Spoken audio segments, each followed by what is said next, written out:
നല്ല മഞ്ഞിൽ കുടജാദ്രിയിൽ നമുക്ക് മൊബൈൽ ഫോണിൽ മാത്രം എങ്ങനെ നല്ല കിടിലൻ ഫോട്ടോസുകൾ എടുക്കാമെന്നുള്ളതിനെ കുറിച്ചാണ് നമ്മുടെ ഇന്നത്തെ എപ്പിസോഡ്.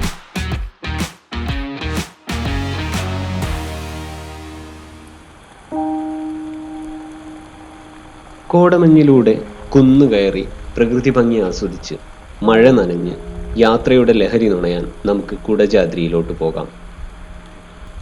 ഫോട്ടോഗ്രാഫിയും യാത്രയും ചേരുന്ന ഫോട്ടം യാത്രകൾ ഇവിടെ തുടങ്ങുകയാണ്. കൊല്ലൂർ മൂകാംബിക ടെമ്പിളിന്റെ അടുത്ത് നിന്നും കുടജാദ്രിയിലേക്ക് ജീപ്പ് കിട്ടും. ഒരാൾക്ക് 400 രൂപയോളം വരും. കാട്ടിലൂടെയുള്ള ജീപ്പ് യാത്ര തന്നെ നല്ലൊരു അനുഭവമായിരിക്കും.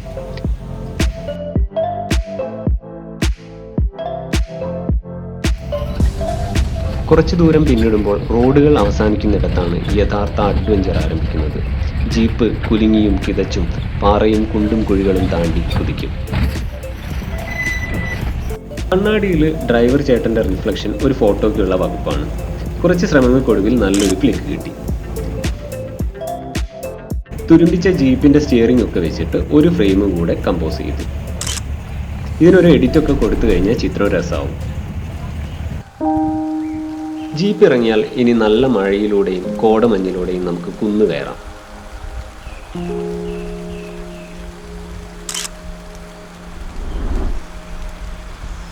എങ്ങോട്ട് ഫ്രെയിം വെച്ചാലും അതിമനോഹരമാണ് ഇവിടുത്തെ ലാൻഡ്സ്കേപ്പ്.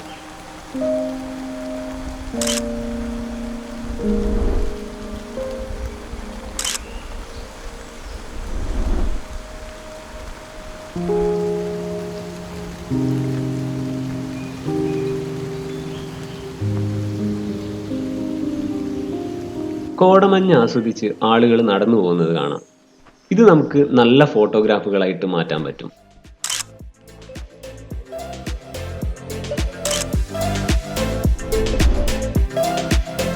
നമ്മുടെ മുന്നിലൂടെ കളർഫുൾ ആയിട്ടുള്ള റെയിൻകോട്ടൊക്കെ ഇട്ടിട്ട് കുറച്ച് പേര് നടന്നു പോകുന്നുണ്ട്. പച്ചപ്പുകൾക്കിടയിൽ അവരെ ഫ്രെയിം ചെയ്ത് കഴിഞ്ഞാൽ നല്ല അടിപൊളി ചിത്രങ്ങൾ നമുക്ക് കിട്ടും.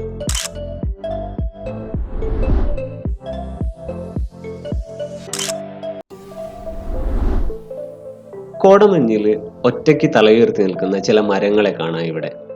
ഐസൊലേറ്റ് ആയിട്ടുള്ള ഇത്തരം ഒറ്റയാൻ മരങ്ങളെ നമുക്ക് ഭംഗിയായിട്ട് ഫോട്ടോയിൽ പകർത്തി നോക്കാം.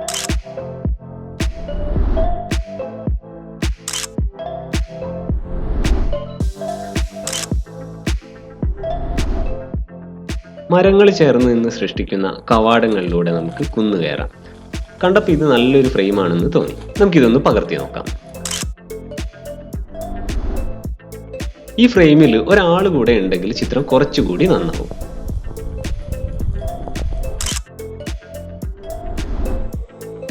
അവിടെ ഫോട്ടോ എടുക്കാൻ പറ്റിയ നല്ലൊരു നാച്ചുറൽ ഫ്രെയിം കാണുന്നുണ്ട്. നമുക്കത് വെച്ചിട്ടൊന്ന് ക്ലിക്ക് ചെയ്ത് നോക്കാം.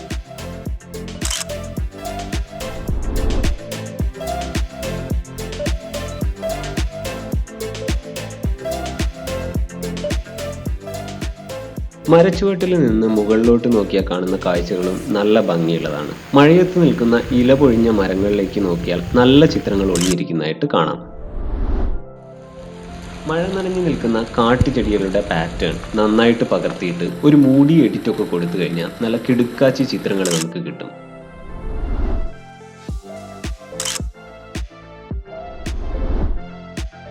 യാത്രക്കിടയിൽ വഴികളിൽ പലതരം പൂക്കൾ കാണാം.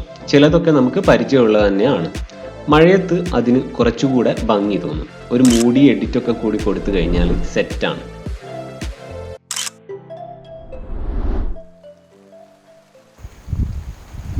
മഞ്ഞും മഴയും ട്രക്കിങ്ങും ഒക്കെ ആസ്വദിച്ച് ഏറ്റവും മുകളിലെത്തിയാൽ അവിടെ സർവജ്ഞപീഠം കാണാം. ശങ്കരാചാര്യർ ഇവിടെ വന്നിരുന്ന് ധ്യാനിച്ചു എന്നാണ് പറയപ്പെടുന്നത്.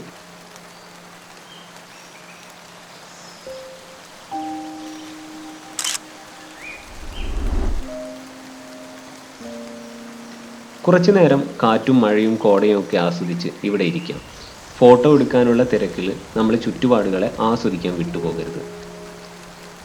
ക്യാമറയൊക്കെ ഒന്ന് മാറ്റി വെച്ച് കണ്ണടച്ച് നമുക്ക് ആ നിമിഷത്തെ ഒന്ന് ആസ്വദിക്കാം.